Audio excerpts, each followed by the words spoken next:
Hello everybody, it's Oland here, and we've got a very special episode of It's Not That Deep today. For episode 8, me and Martin will be watching Star Wars The Force Awakens, Star Wars The Last Jedi, and Star Wars Rise of the Skywalker, all back to back at our local cinema, despite the awful weather we are having today. I've just finished work and am on the way to go and pick Martin up so we can begin this absolutely ludicrous sequence of films. And here he is. I am here. With the Star Wars triple bill. How you doing? Fine, let's go. We're late. And here we are, ready to go in. And we're so late. Round 1. We're so late. The Force Awakens. That's right. We are rather late. We best go.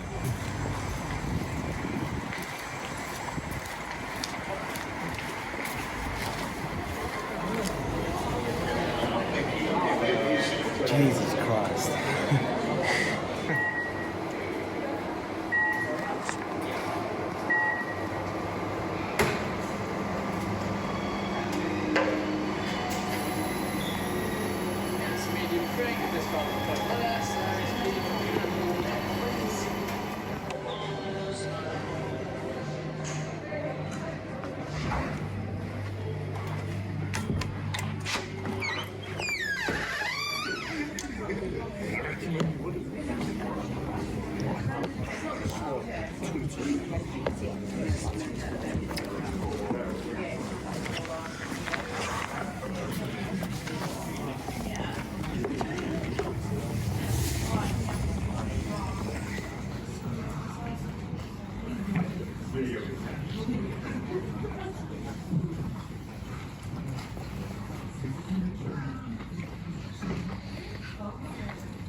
We just got out of The Force Awakens and we're First one out.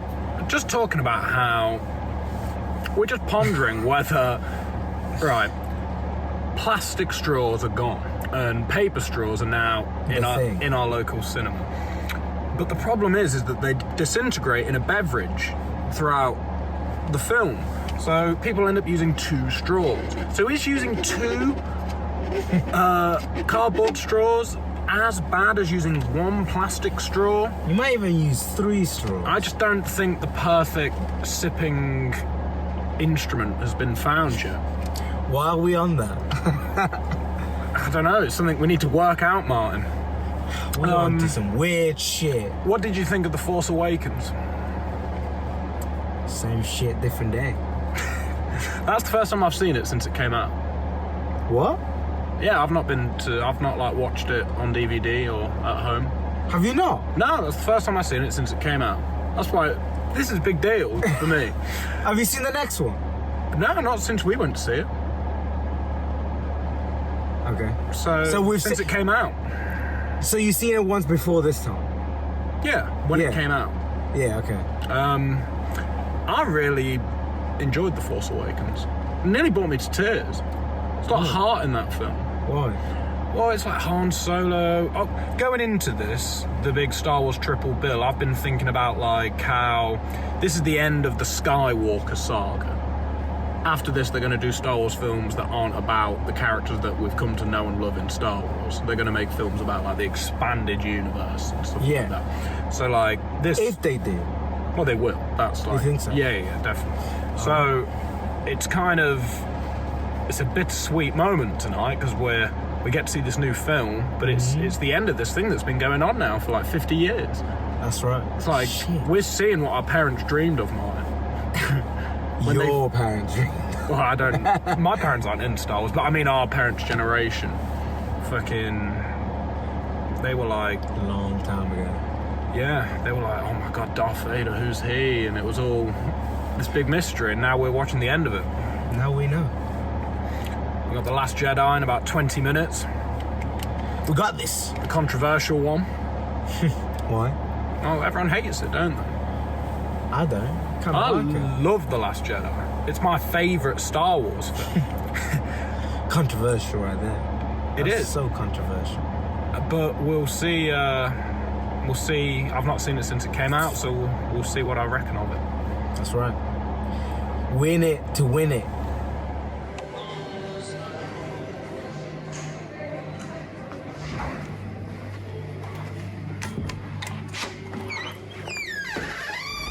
Oh my god. Fucked. It was straight in. The Last Jedi. Good film. Just finished. Good Jesus film. Christ, we've got one more left. That is the best. We are in the triple bill. That is the best Star Wars film. And I can... Well, I haven't seen this one, so I can't really judge Well, it. no one has yet. Exactly. For another 28 minutes. No one... So I can't really judge it. This could take the punch. That film acknowledges a load of stuff. Like, okay, in the original Star Wars films, Han Solo, Yeah. like, he's cool, and, like, he saves the day. Yeah. He's a bit of a knob, though, isn't he? Like, just a bit of a knob. He's good in old age, like in Force Awakens, he's, like, learned from his mistakes, and he's all, like, humble about it. But in the originals, he's, like... Princess Leia calls him a scruffy nerf herder. A scruffy nerd herder. Nerf herder. Nerf herder. And he's just a bit cocky. This film addresses that, like Poe, his whole arc, like the whole, like, not everything can be solved by getting in an X-Wing and blowing it up. That's like a good lesson for the Star Wars people to learn. Yeah, fair enough, but still. Still what? I haven't seen this new film, so I can't judge it to be the best. I know, but we've just seen this one, so I'm just talking about what's good about this one. Fair play. What I've really enjoyed as well is, like, about... Oh, there was a few different things. Rose at one point says, we're not going to change the world by fighting hate. We're going to change the world by saving what we love. I think about, Jesus Christ. like, you know, we've just had an election. Everyone's fighting against what they hate. We're not thinking about saving what we love. That's good message for the people, for the It's children. true. And For the children. What's that film about? How did it end? It's for the kids. Us lot bickering now about all this crap. We've already fucked it. We're already... A little bit. It's the children. But we've got a chance if you want to. If you want to be a Jedi, you got a chance. Do you want to be a Jedi, man? No. You want to be on the dark side? No. I want to be in the middle. Peace. Yeah, I'm Balance. interested to see how this next film deals Balance. with that, I wanna because be in the balance. you're right. It should be balanced, and I'm wondering to see if this film does bring balance, or if... Because there was a point after Kylo had killed Snoke and all of that, and he's, like, extending his hand out to Rey, and he's saying... Join me. Join me, forget about all the old stuff. Yeah. Now, that... Kill all the old stuff. Start Well, with he the wasn't new really stuff. doing that. He, like, that's an idea he had, but he did say, let's run a new order for the... Me and you can run a new order for the galaxy, which kind of sounds like he's rehashing old dark side shit. Yeah. But the concept of getting rid of all the old shit and having balance between the two sides is something that I agree with, and I wonder if, like, this film's going to address that. That's what we need. Some balance. Because... It's all right being all good, it's all right being all bad, but if you don't have balance, yeah. you can't really dictate where you go. And this film very much was about, like, wiping the slate clean, burn the Jedi texts, you know, all of that. Like, it doesn't matter about the old stuff. I think that's such a good message, because the Yoda bit, that's my favourite bit of that film, when he just spits straight truth. Like, I just can't believe how much power still has, even as a spirit. Well, that's he's an ascended master, Martin. He is he's earned that position to be up there, you know? To be fair, I'm interested to see, it's going a bit off topic, but interested to see that Mandalorian series. Yeah, I mean, I think... Because that addresses quite a lot, like... That's meant to be really good. I'm excited to see it addresses a lot of issues, like who the fuck is Yoda and who his race is. I was interested... I was watching that, because everything Yoda said on screen in The Last Jedi was, like, bona fide truth. It was, like, straight up advice. You couldn't, like, mess with any of them. No, of course not. So it had me thinking, like, is there any part... I've not seen the prequels in ages, and there might be a part where this happens, but is there a part of any Star Wars film where Yoda, like, fucks up? Where Yoda's, like, not in control of the situation? Because he just seems innately in control of everything. I don't think there is. I feel like he's so, like, balanced, and, like, there's not loads of evil or loads of good in him. He's just... He said there. About the religious texts, wisdom in there is, but they're old. They're old stories. They've been confused and everything. So very powerful film. Very powerful film for the young people of the world to be viewing. It's filling up in there. The people are queuing. The Star Wars fans are out in abundance. Oh, yes, they are. So we got about... And we're ready for it. 15 minutes before we go back in, so we're gonna stock back up on food and head back in. We'll check in 3 hours. In 3 hours.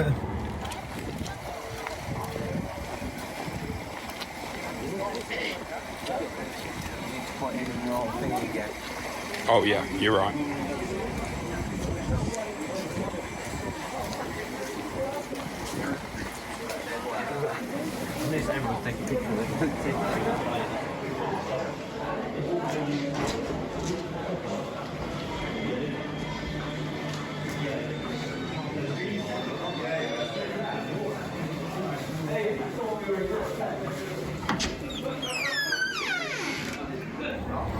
Oh my god, it's 2:15 in the morning and we just got out of Rise of the Skywalker.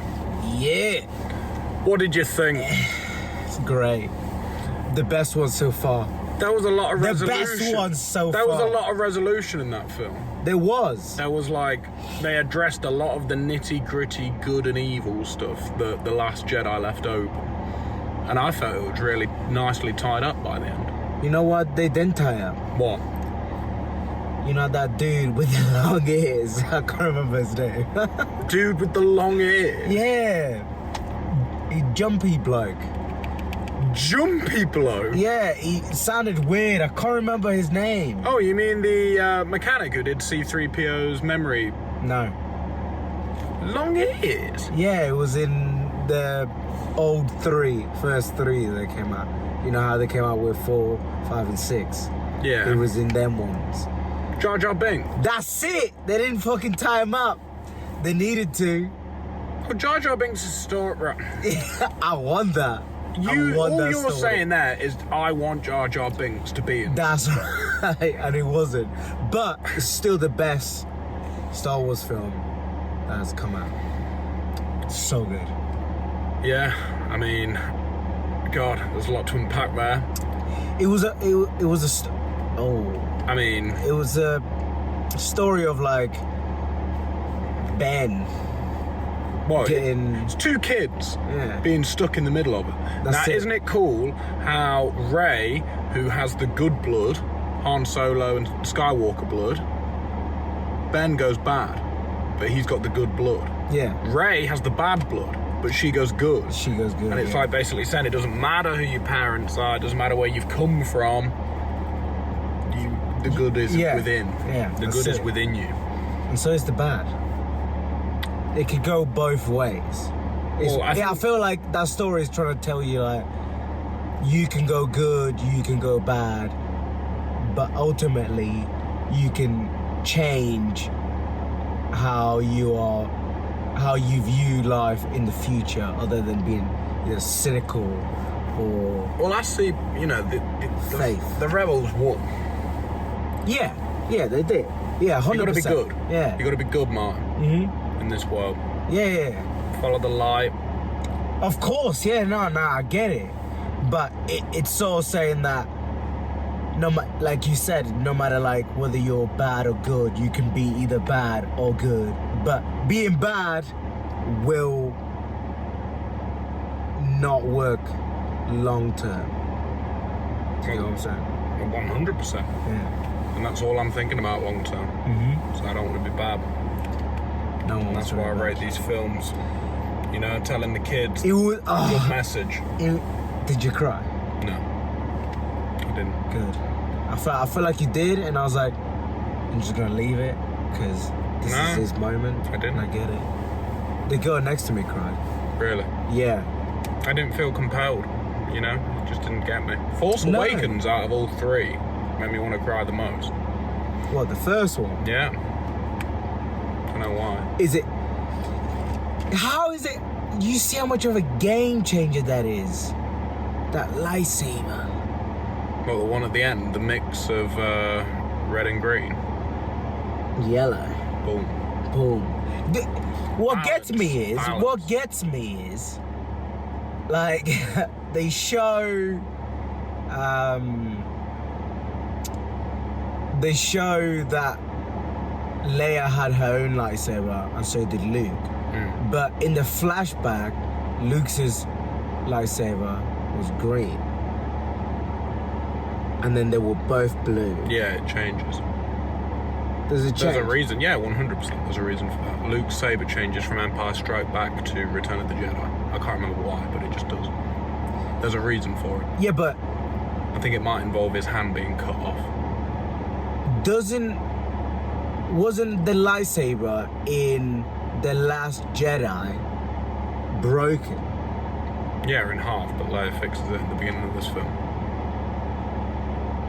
Does she? Yeah. You're paying attention, man. I wasn't paying attention to that little bit. Nah, I wasn't. She just gave him the lightsaber, so I thought it was like a new one. Oh, They just that's the one. blurted There out was a fucking... line of dialogue that confirmed that it had been fixed. Like, Rey was like, we can't do this at one point, and showed her the two parts of it broken. And then, like, 10 minutes later, in our time, I think a bit of time had passed in the film. She fixes it. Well, she just gives it to Rey and says, we can do it with this, basically. It's such a good film. So we're going to get together and we're going to talk about this and do a full episode. But this was the fresh take just after we've viewed. Fresh take. So I'm going to get Martin home now, and We're gonna do the full thing. we're going to get This some weekend. sleep. Peace. Hello, Steve. And we're back. Here we are, in the studio. That's it. It's like no time has passed. But in reality, a lot of time has passed. A lot. It's now January 4th, 2020. 2020. Happy New Year, everybody. Good to see you. This episode spans a whole year. I know. No. We're into a new decade. You've been on holiday. I have. How was that? It was alright. Where'd you go? I went to Italy, Rome. Italy. Yeah. To see your family. Yeah, I see my grandma. But I only went for a short bit, 4 days. And she did some magic on you.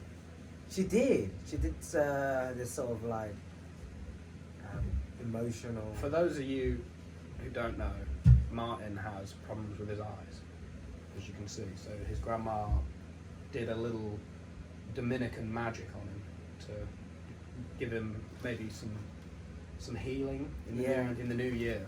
That's it. It was sort of like to release, because she's saying that this eyesight problem that I have is a emotion that needs to be let out. So they need to like sort of release it from my body. But it was quite intuitive. Quite. Wow. You think she She tapped learned. into something? Maybe. Who knows? We'll Who see knows, if yeah. Martin regains full 2020 vision in 2020. That would be incredible. That's once in a lifetime opportunity right there. Back to the case in hand, Star Wars. Star Wars. We've had some time to think about it after our triple bill extravaganza at the Odeon. What are your thoughts on that experience? The sequel trilogy. It was long. It was long. It was very long. But it was, you just got to see how this trilogy started and ended. Oh yeah, we did see how Yeah. this trilogy. We did see the whole Like and that- the middle. We saw the middle That's of it it. too. Like the whole start ending, we just saw it all just there, and it was a good experience. People aren't that happy about Rise of the Skywalker. And I don't know why. It That's tied everything together. In retrospect, Mhm. I think I really enjoyed it. I thought it tied, as you say, there's a lot of kind of narrative threads that began. This is like a 50-year-old story that's being told.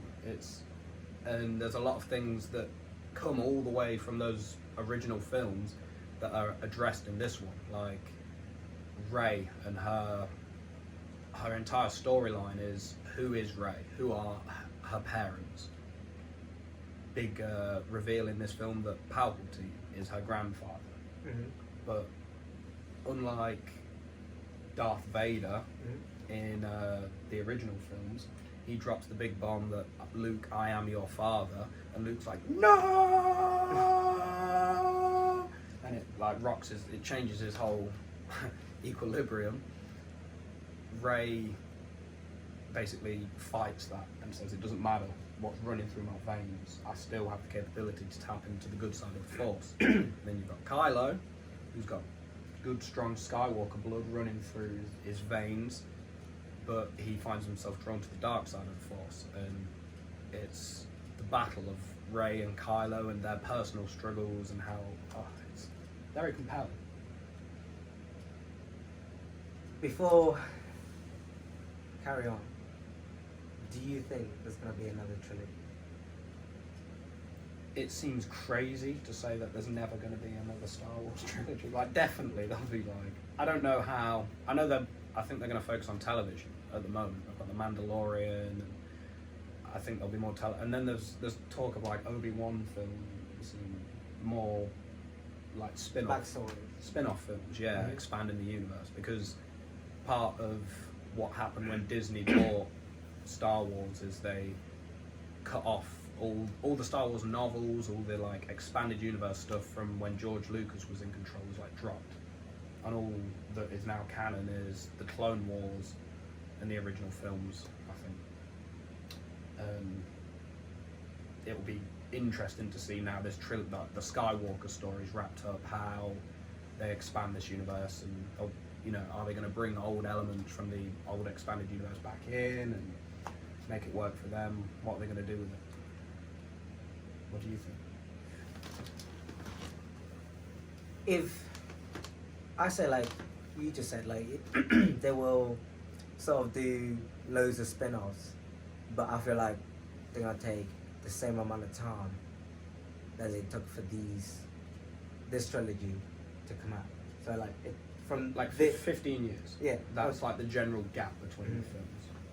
That's what they will do with this trilogy again, but it may be like a lot longer. It may be like 50 years or like 30 years. It'll be crazy. We're never going to see the actors from the original films play those characters again. Like Harrison Ford, obviously, Carrie Fisher's now rest in peace. I don't think we're going to see Mark Hamill play Luke Skywalker again. No. Stuff like that. It'll be Rey's story then. Yeah, because this is like the end of the Skywalker story. But I quite enjoyed watching how they both like came up from knowing where they come from. Like they felt like more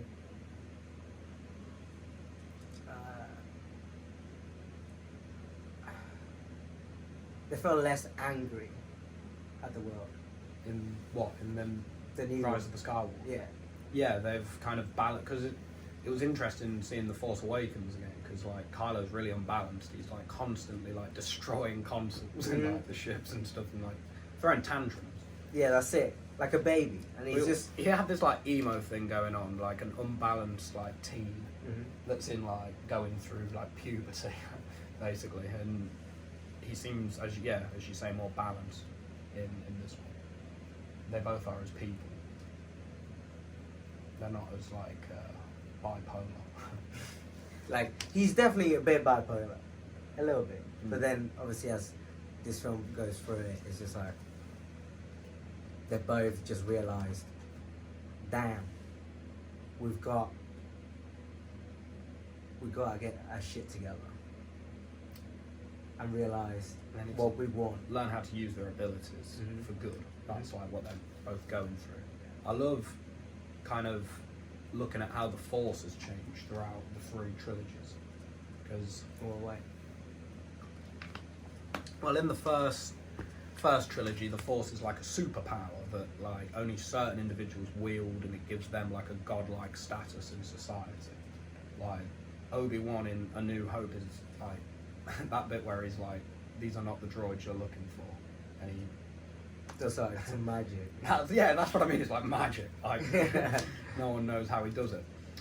Then in the prequel trilogy, it kind of gets expanded upon a bit that the Force is part of midichlorians that are in the air, and you breathe them in, and they're in your bloodstream, and you can tap into it like that. So that opens up, like, you see like Jedi training and how the younglings, and there's like a process to learning to use the Force. The fans were not happy about the fact that the Force was becoming less. The fans of the original trilogy liked it being like a superpower, fantasy sort of thing. So then in this newest trilogy, it's really been opened up that anyone is Force sensitive. Like even Finn, he's like constantly throughout Rise of the Skywalker trying to tell Rey that he's also like Force sensitive. Oh, really? Yeah. And he's like, feel it. There's a bit where Poe's like, how do you know what she's going through? And he's like, I feel it, or something like that. I know what she's going through. I didn't catch that. Yeah, well, it's kind of, I've heard that, we've not spoke about this, but that there was a lot of Disney meddling with this film as to what J.J. Abrams originally wanted it to be. What did they do? Or apparently, like, this is all like hearsay, unconfirmed stuff that I've just read online, but I've heard that like the kiss between Kylo and Rey was like forced in. J.J. didn't want that in the film. I've heard that like it was meant to be like over like a 3-hour film, I think, as well. And they cut it. Yeah, to they cut it to 220. 220. Yeah. But the whole thing of Finn being Force sensitive was meant to be more, because it's kind of like played off as like he's kind of in love with her. That was the vibe I got throughout the film. There's that bit when they're dying and sinking, and he's like, I've got something to tell you. And you think, well, I thought he was going to say, I love you. Yeah. But then there's the whole Kylo thing going on. So that is like confusing. How many people are in love with Rey? Well, I don't think Kylo really knows about. Well, he does know about Finn because he fought him. But. Well, there's not a group chat, yeah. Yeah. But. But it makes sense that he'd be saying because he has that conversation with Poe, saying that he understands what she's going through. So I think it is like hinted at that he's Force sensitive. Which, in The Last Jedi, there's that whole bit with all the kids on that world with the gambling, kind of with the high society. There's all those children, and at the end, one of them like grabs a broom using the Force.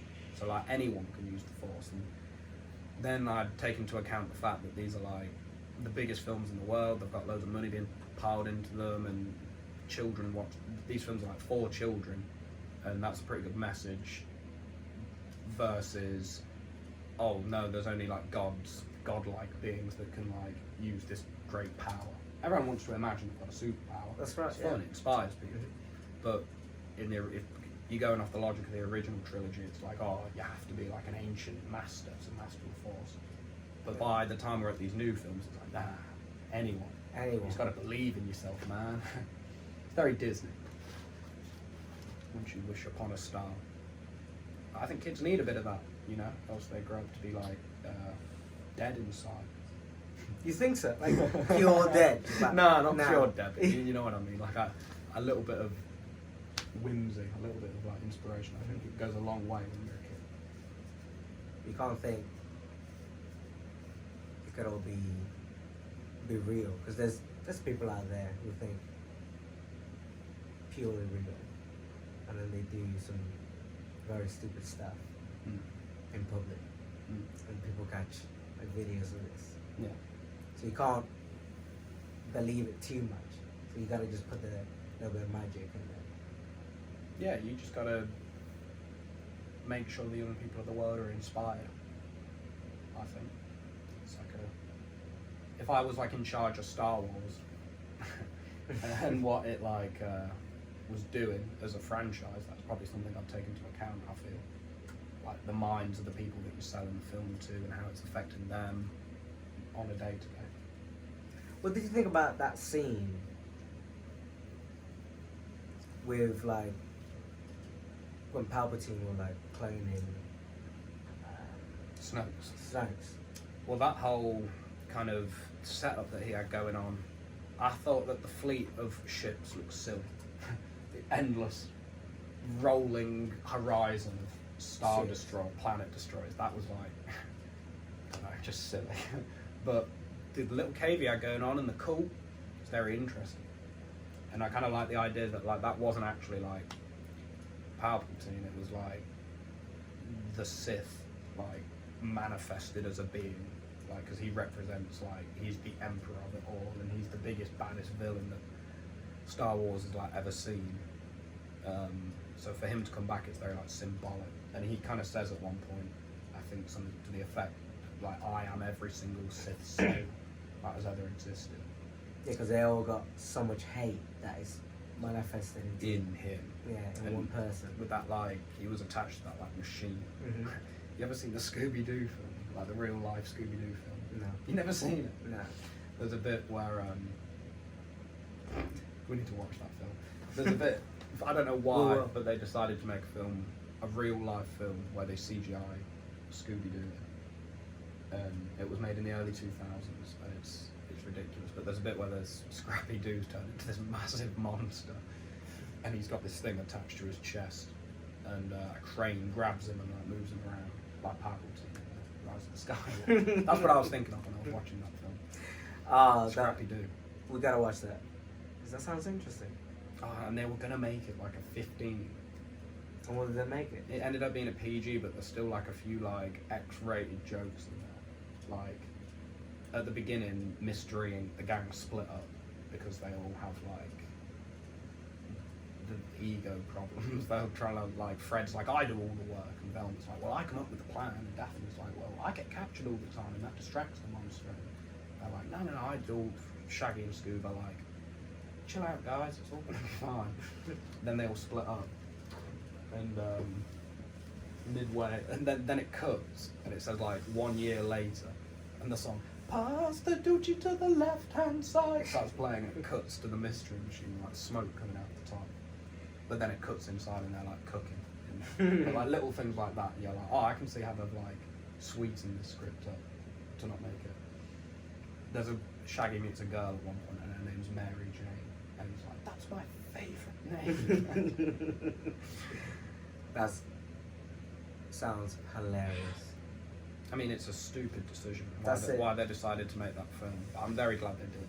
And Mr. Bean is the enemy in the film. Mr. Bean. The man who plays Mr. Bean is the bad guy in that film. Yeah. Rowan Atkins. A good film. Let's watch it. But I'm gonna stop moving. sorry. Affecting the setup, I the am. structural integrity of our bare-boned setup. No worries. It was interesting, back to Star Wars, away from Scooby-Doo. It was interesting seeing The Last Jedi in comparison to the two films that JJ's made. Why? Because it is different. I still love it. It's like my favourite Star Wars film. The Last Jedi. Yeah, it's very good, I think. I feel like the Rise of the Skywalker. It's better. Yeah. I love it. It was really good. I'd maybe need a second viewing when it comes to home Yeah. media streaming sites. I'll probably give it another watch. But Let's watch it together. like we do every film. Every film. The fucking Last Jedi, as I was saying, I thought, did you think it stood out compared to the other two films? Because I feel like Rise of the Skywalker and Force Awakens are very like noticeably made by the same person. But you don't think The Last Jedi is? No, it's not made by the same person. It's made by a different director. Oh, is it? Yeah, that's why like everyone hated it, because he did a load of stuff that like they don't consider to have a place in Star Wars. Everyone's angry that Luke was milking that big tit on the island for milk. Stuff like that. He's trying to get something to drink. That's what I mean. I thought it was quite like he's living the rural lifestyle on that island. Like he's surviving. That's what I mean. He doesn't. If there was other food on offer, I'm sure he would eat it. But all he's got is that milk. And the animal seems like he looks the animal in the eye. It's a fine situation. Yeah. I don't understand the beef. Yeah, me neither. Because he has all them people that take care of the villages. Yeah, there's like caretakers of the island. I just love like a training montage. I almost felt like an 80s movie. Like Ray's trained. Ray has to win over the tough teacher who's like seen it all. He's trained them all and he's been scorned every time. And he won't train again. And she has to win him over.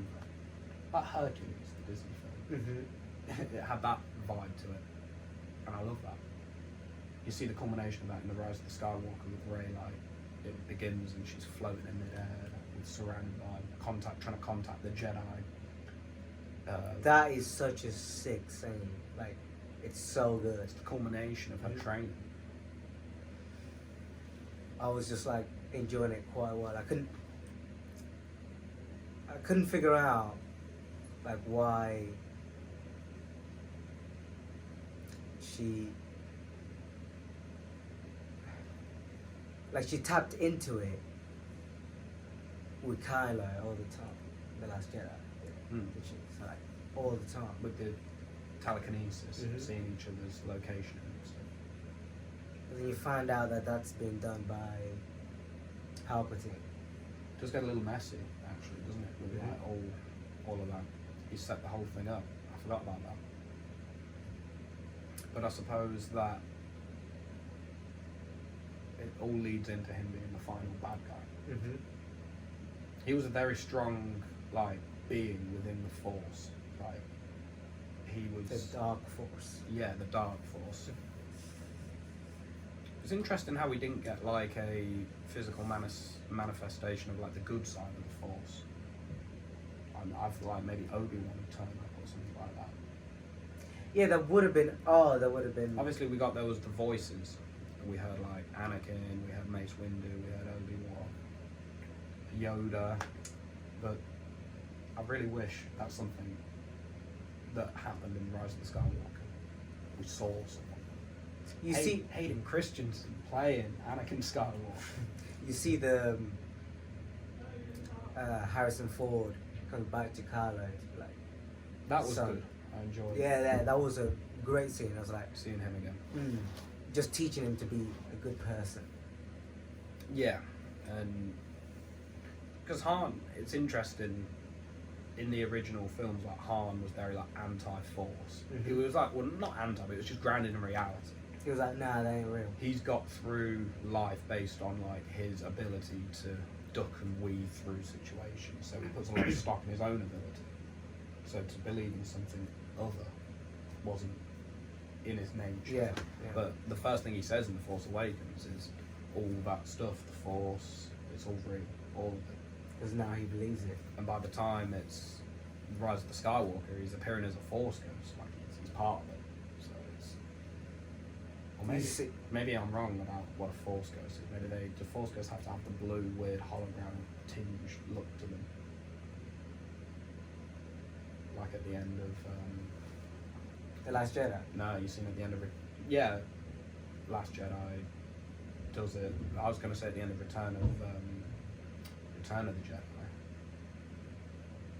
Obi-Wan appears with Yoda and Anakin as Force ghosts, but they're like holograms. But then, yeah, Luke does appear in The Last Jedi, but that's like an astral projection. It's like a different deal, because he's still alive. But then he does come back to see Rey, doesn't he? Yeah, and he wasn't blue. Was he blue? I think it was blue. Was Yoda blue? Yeah. Was he? Yeah. I don't think he was. That's something we're going to have to look up. The nature of Han Solo's appearance in Rise of the Skywalker. Is he connected to the Force? It does get messy. I see why the fans get angry at these like questions that get left open. But that's why there's books. I was just about to say it'll be answered in a very Or- small paragraph or some book somewhere that you have to Yeah. go and buy. But that's the Disney way. You've got to buy the whole Deal. yeah. That's It's good. I mean, I feel we're in 2020 now. Star Wars is in a new phase. It's like, it's a weird time to be living in. The thing that began with my parents' generation is now tied up neatly with a bow. Let's see what the future holds. Where are they going to take? Where are they gonna take it? They could do a lot with Finn and Rey. Ray and Poe and And BB-8 Poe. and the gang. Yeah, they could. Like I feel like they could teach them the Force a lot.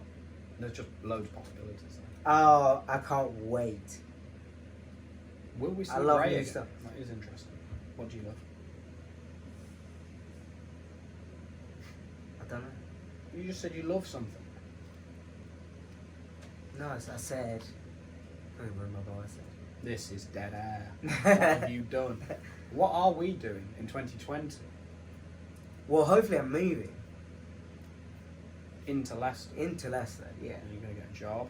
need to get a job first. And then, because Martin lives like a way away, just that direction over there somewhere. And it takes a lot of time coming back and forward. So that's going to be happening, and that will speed up the production of things over here. We've got the website, we've got music coming and chipping away at that. More videos. More videos. Yeah, it's going to be an exciting year. Happy New Year, everybody. Happy New Year. Hit us up on all the socials, MIP, LTD. Instagram, Martin the Verge. That's me. Episode 8, Episode 8. over and out. See ya.